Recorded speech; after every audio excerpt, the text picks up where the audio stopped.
മന്ത്രി ബിന്ദു കൃഷ്ണയുടെ തലയിലേക്ക് ചൂട് പായസം വീണു.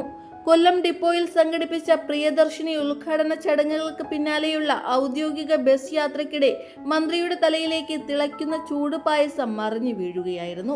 UDF സർക്കാരിന്റെ അഭിമാന പദ്ധതിയുടെ തുടക്കം ആഘോഷമാക്കുന്നതിന്റെ ഭാഗമായി യൂത്ത് കോൺഗ്രസുകാർ ചടങ്ങിൽ പായസ വിതരണം സംഘടിപ്പിച്ചിരുന്നു.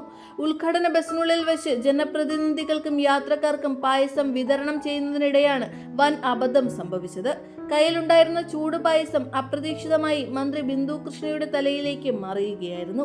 ചൂടിന്റെ കാഠിന്യത്താൽ വലിയ നിലവിളിയോടെ മന്ത്രി സീറ്റിൽ നിന്ന് എഴുന്നേറ്റ് ചാടി. ബസ്സിനുള്ളിൽ കടുത്ത ആശങ്ക പടർത്തി. പെട്ടെന്നുണ്ടായ സംഭവത്തിൽ ഒപ്പമുണ്ടായിരുന്ന സഹയാത്രികരും പാർട്ടി പ്രവർത്തകരുമെല്ലാം ചേർന്ന് തങ്ങളുടെ കൈയും ഷോളുമെല്ലാം കൊണ്ട് മന്ത്രിയുടെ തല തുടച്ച് വൃത്തിയാക്കി. തുടർന്ന് കടുത്ത വേദന അവഗണിച്ച് ചിന്നക്കട വരെ ബസ്സിൽ യാത്ര തുടർന്ന ശേഷമാണ് മന്ത്രി മടങ്ങിയത്.